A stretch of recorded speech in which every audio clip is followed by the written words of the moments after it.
May the force be with you, motherfucker. Can we say force?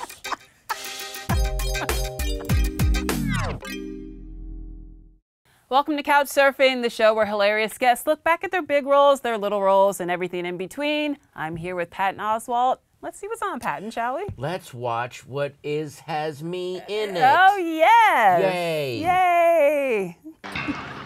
Change the channel. I'd like to rent breakfast at Tiffany's. This is out.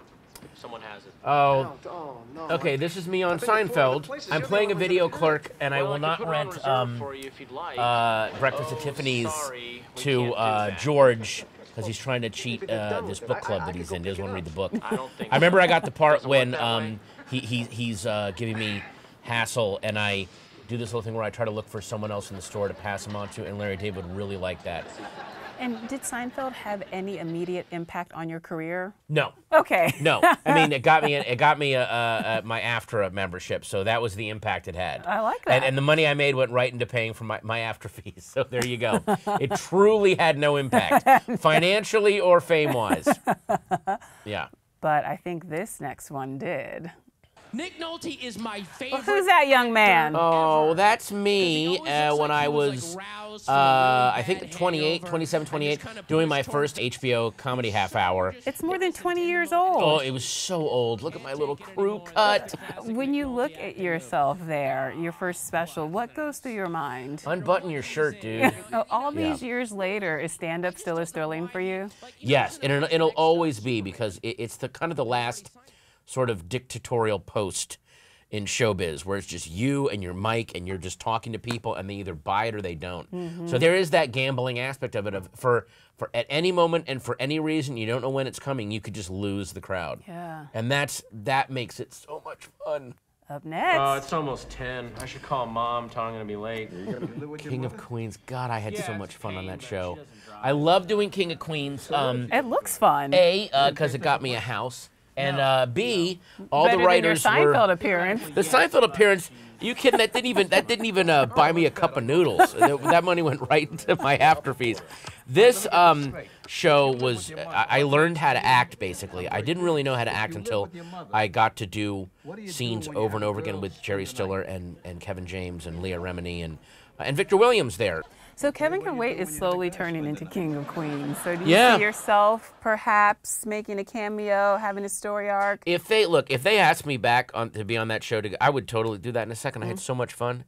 I mean, they'd have to buy me a house to do an episode, but I would totally do it. Or at least one good cup of noodles. Okay. I'll do either one. I'm happy doing either one. Okay. A house, terrible negotiator. Ramen, I'm Come good. on, what's the difference, What's the really? difference? Yeah. All right. Okay, from ramen to... Nicely done, Lola. Thank you. Thank you. This was Ratatouille. I got this movie because I do a bit about steakhouses, about Black Angus steakhouses, and the director, Brad Bird, was driving around one night. They were having trouble casting lead, and they were playing that bit on some late-night comedy channel on satellite radio, and he goes, "Oh, that's the voice," and they brought me in.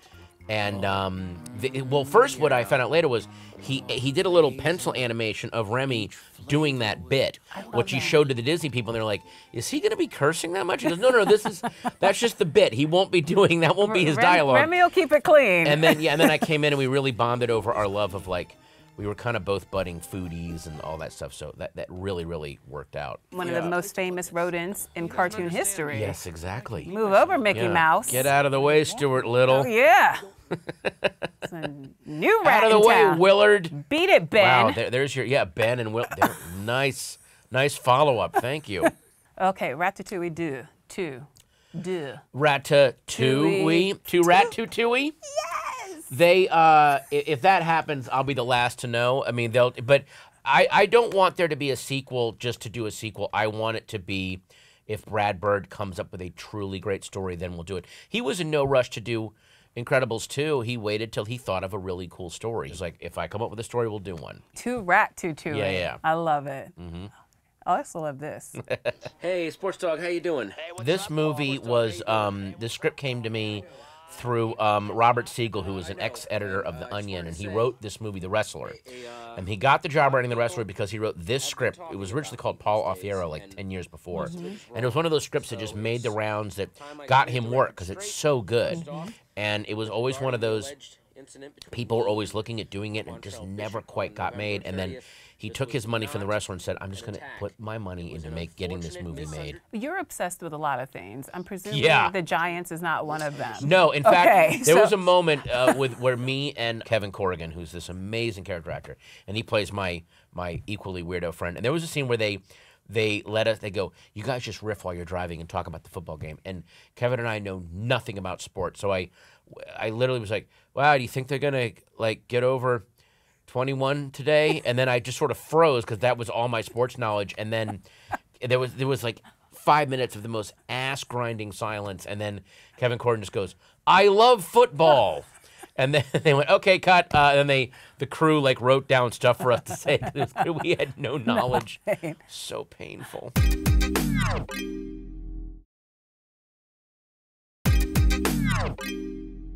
All right, let's do this. Matt. Yeah, Matt Freehoff in Jason Reitman's Young Adult, written by Diablo Cody. And Charlize Theron, I mean, doing scenes with her, you know, this was the first movie that I really worked extensively with an acting coach, with a physical coach to get my messed up leg down. You know, he's got a messed up leg because I've been a fan of Charlize's since 2 Days in the Valley.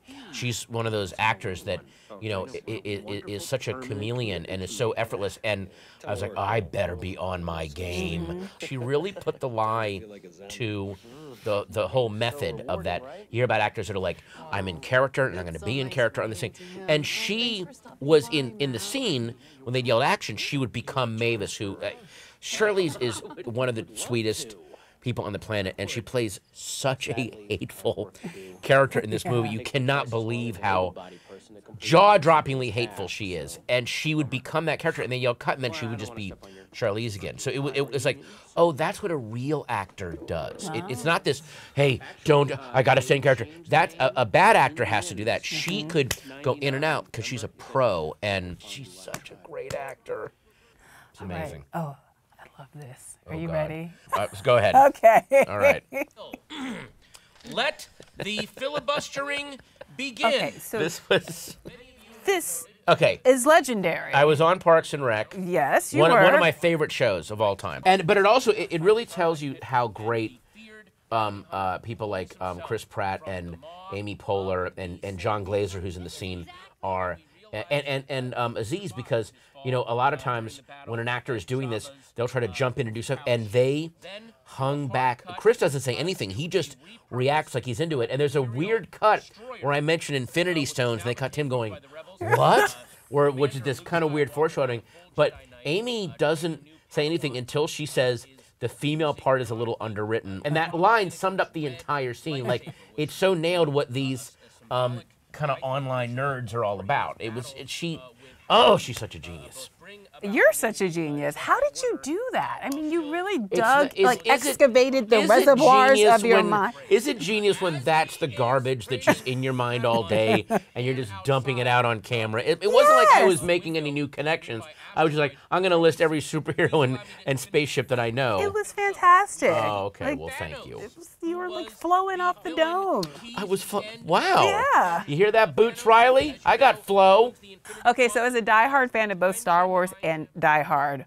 Oh. Well, in a way, though, the original Star Wars is kind of Die Hard on the Death Star. They're all hiding in little air ducts and they go down a garbage chute. Oh my God. The second act of Star Wars is Die Hard. No, we're not going to do this. Okay. We're not going to We do will this. not. No. We're going to talk about Here we go. your new television show. Wait, which one? AP Bio. Oh, okay. Well, newish. Thank you. Hey, Ralphie. Oh, there is nothing more fun than playing authority figures who have zero authority. I love especially high that. school figures, yes. right? Well, one of my favorite characters in movies is in the movie Mean Girls. Tim Meadows is the principal in that, and he is so zen and comfortable with how he has absolutely no power to do anything. Right. Like, it's kind of beautiful. Yeah. And completely given up. he's just given up, but he's kind of reached this weird level of grace. So, you know, I don't quite hit his level of grace in this show, but it is fun to just play that, because I think that's how people feel half the time, especially now in this country. It's like, who is in control of anything? So it's really, and getting to play against, you know, Lyric Lewis and Mary Sohn, and there's Jean Villepique. They're just so, and of course Glenn Howerton, who just steamrollers me, and then Paul Appel, who kills me with kindness, is really fun. So the whole thing is just fantastic. What made you want to return to network television now? The Noodles house? Yeah. You know what? I need a second house for all my noodles. Okay. I blew all my King of Queens money.